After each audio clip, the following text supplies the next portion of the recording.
皆さんこんにちはこんばんは、ゆっくりレ夢ムです。マリサだぜ。春、3月といえば年度末に卒業式、一年の区切りとも言える季節です。将棋界でも、1年を通した順位戦が終わり、各組での昇級降級、そして名人挑戦権が決まったな。今年は、藤井聡太竜王の A 級昇級が話題を呼んだわね。ああ。ところで、ちょっと質問なんだけど、そもそも、A 級って何？根本的なところだな。五感から、なんか凄そうってのは伝わるんだけど、何がどうすごいのか、ちょっとよくわからないのよね。それじゃあ今日は軽く順位戦の仕組みと、来期 A 級順位戦について紹介しよう。わーい、やったありがとう。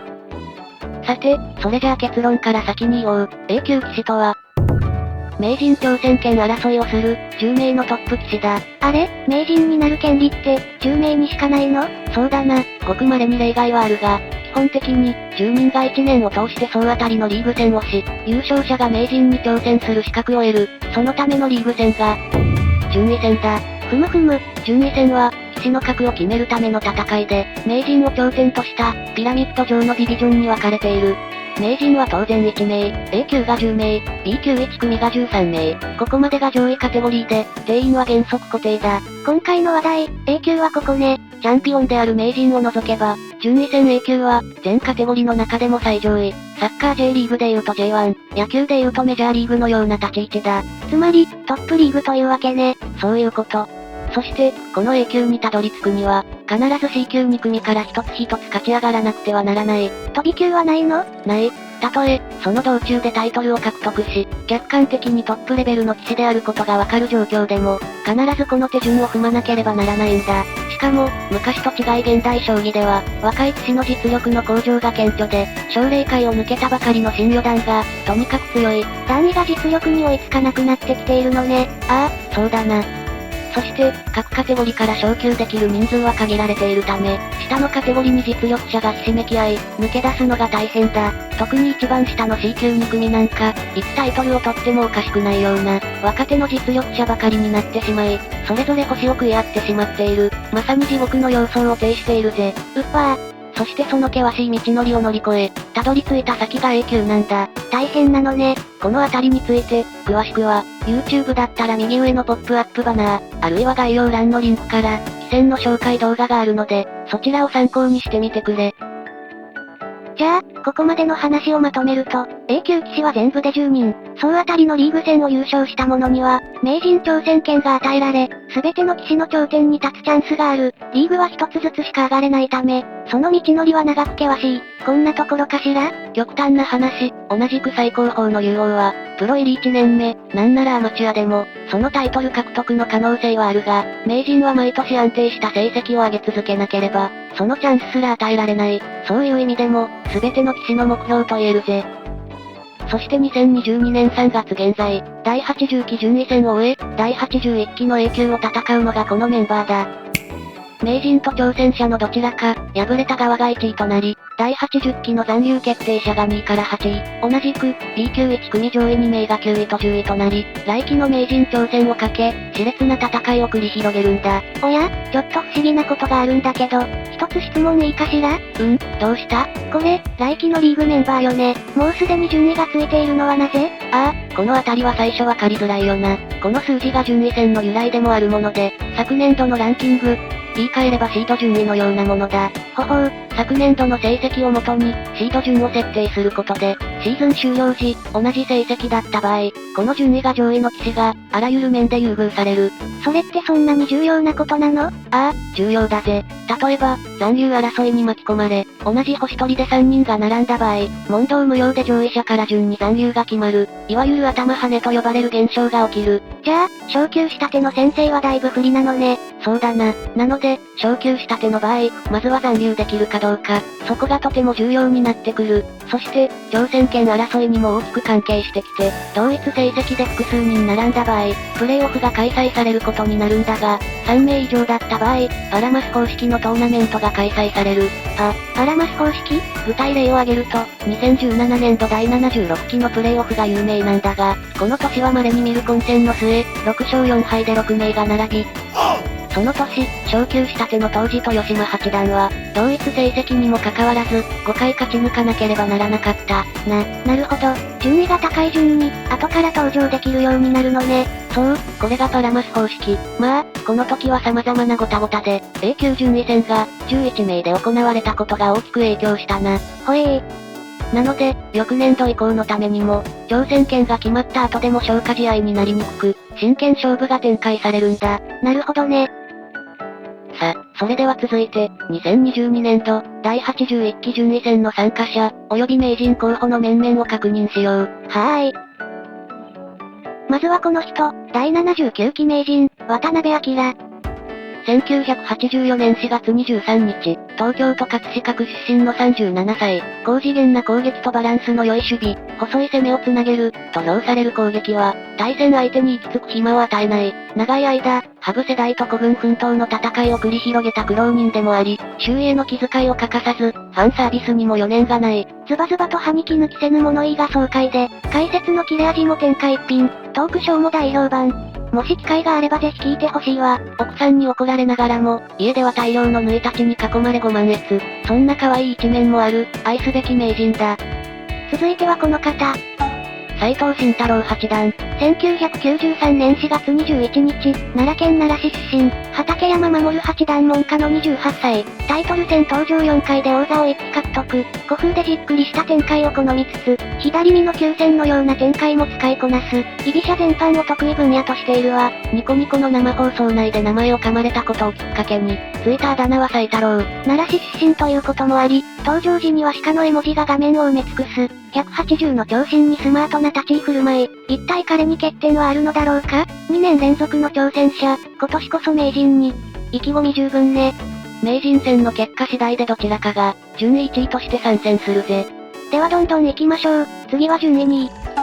順位2位、糸谷哲郎八段。1988年10月5日、広島県広島市出身、森信夫七段門下の33歳、タイトル戦登場4回で竜王を1期獲得、一般棋戦は優勝1回。関西若手の兄貴分的存在で、多くのファンにも愛される。面倒見の良さと将棋の強さ、頭脳明晰、ユーモア溢れる解説で、今日もどこかを盛り上げる。ダニーやカビゴンといえばこの人ね。その将棋は奇想天外、自由奔放、怪盗乱魔を立つような軽快さで、踏み込み、断ち切り、ねじ伏せる、A 級参戦以来、じわじわと成績を上げてきて、そろそろ挑戦が見たい。周囲の期待に応えられるか、頑張れダニー。続いては順位3位、佐藤天彦九段。1988年1月16日、福岡県福岡市出身、中田勲八段門下の34歳、タイトル戦登場6回で名人を3期獲得、一般棋戦優勝4回、ハイセンスなファッションと独特な世界観、解説での雰囲気などからついたあだ名は貴族。芸術的な指し回しと泥臭い粘り、そのギャップと個性で一度見たら忘れられない。特に最近、振り飛車での新境地を開拓し、指し手の幅が広がったことで棋風にも深みができ、相手を幻惑しながらの将棋で結果を残しているわ。名人獲得3期、実は今、最も永世称号に近い棋士だぜ。ちなみにお名前は、天をかける山彦に由来するそうよ。順位4位は、豊島将之九段。1990年4月30日、愛知県一宮市出身、桐山清澄九段門下の31歳、タイトル戦登場16回で獲得6期、一般棋戦優勝4回、序盤、中盤、終盤隙がないといえばこの人。深い研究と思い切った踏み込み、不利な状況でも勝ちをもぎ取ろうとする負けん気、勝利のために最善を尽くすその姿勢で、名人奪還を目指すわ。第5期叡王戦や、第80期順位戦最終戦のように、死闘と呼ばれる対局にこの人ありだ。かつてはキュン、近年はトヨピの愛称で親しまれ、実力人気、双方でトップクラスの先生ね。とうとう弟子を取った今年、師匠としての姿も注目だ。順位5位は広瀬章人八段。1987年1月18日、北海道札幌市出身、勝浦治九段門下の35歳、タイトル戦登場7回で、竜王と王位を1期ずつ獲得、一般棋戦優勝1回、とても穏やかな性格で、いいお兄さんのイメージだけど、盤上ではそりゃもう、とっても暴れん坊、特にギアを上げた終盤戦、その指し手はとても暴力的で、相手の陣地を破壊する、スイッチが入るその瞬間に注目よ。A 級参戦8期目、そろそろ名人に届きたい。安定感抜群の将棋で挑戦権を狙うぜ。順位6位は永瀬拓也王座。1992年9月5日、神奈川県横浜市出身、安井照高八段門下の29歳、タイトル戦登場9回で4期獲得、一般棋戦優勝2回、自分には将棋しかない、という認識のもと、努力を積み重ねてここまでやってきた。己の存在意義を示すため、決して甘えは許されない。その覚悟、全身全霊の戦いぶり、軍曹の呼び名は伊達じゃない。守りや粘りが持ち味だったけど、近年は攻めの鋭さも際立つわね。実家のラーメン屋に名人の錦を飾りたい。今日もひたむきに頑張るぜ。第7位は日本将棋連盟会長、佐藤康光九段。1968年10月1日、京都府八幡市出身、田中海舟九段門下の52歳、タイトル戦登場37回で13期獲得、一般棋戦優勝12回、永世棋聖の資格を持ち、実績は折り紙付き、連盟会長として、多忙な日々を送りながら、ほぼほぼ自力のみで第一線で戦い続ける。時間のない中、工夫の末にたどり着いたのは、変態や丸太と称される力戦の極み。的確な状況把握と、深い読みがないとできない荒技だ。2021年度、第47期棋王戦、飛車を振っているのにのしのし進む右銀の姿は、見る者すべての度肝を抜き、名付けられたその名称は、なんと棒銀。盤面すべてを粉砕するような、怪力将棋に期待しよう。第8位、ここまでが継続した A 級棋士ね。菅井達也八段、1992年4月17日、岡山県岡山市出身、井上慶太九段門下の29歳、タイトル戦登場2回で王位を1期獲得、一般棋戦優勝4回。特に2021年度後半は、銀河戦に朝日杯と、立て続けに棋戦優勝を果たし、好調ぶりが伺えるわ。軽快な指し回しの振り飛車に、対抗形も視野に入れた、居飛車もさせる引き出しの多さ、全方位展開型の、躍動感ある将棋が楽しいな。序盤研究に余念がなく、あらゆる状況に対応してくる、その展開力に注目ね。そろそろ2度目のタイトルが欲しいところだな。ここからは昇級組のお二人ね。まずはご存知、藤井聡太竜王。2002年7月19日、愛知県瀬戸市出身、杉本昌隆八段門下の19歳、タイトル戦登場7回で全てに勝ち、一般棋戦はすでに優勝5回、第80期 B 級1組での成績は10勝2敗、見事鬼の住処を一気抜けだ。その時期その時期で、テーマを持った戦法で、最先端の戦型を差しこなし、複雑になった中盤も、鋭い洞察力と対局感で制圧する。終盤のミスの少なさも特徴で、一度リードを許すとじわじわ差をつけられる。対戦相手がミスをせずに負ける様は、見ているこっちが怖くなるわね。藤井曲線とまで言われるリードを広げる手順。将棋の神様がいるのなら、とこんな姿なのだろう。昇級した手ですでに挑戦権の最右翼。もちろん、周りの棋士も最善を尽くしてぶつかってくるわ。どんな戦いが繰り広げられるのか、楽しみにしよう。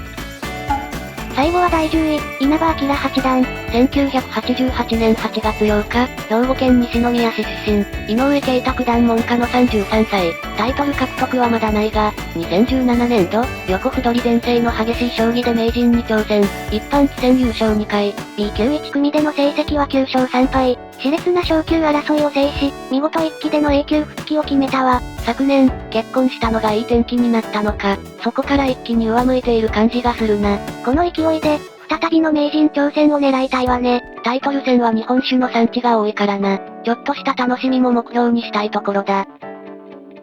さて、以上が第81期順位戦、A 級の先生方ね。これから始まる名人戦、そしてその先に控える順位戦、また1年、素晴らしい戦いを心待ちにしていよう。というわけでそろそろお開きにしよう。ご視聴、ありがとうございました。両つべをご覧の方は高評価、チャンネル登録を。ニコ動をご覧の方は、いいね、フォローをお願いね。それではまた会う日まで、バイバイキン。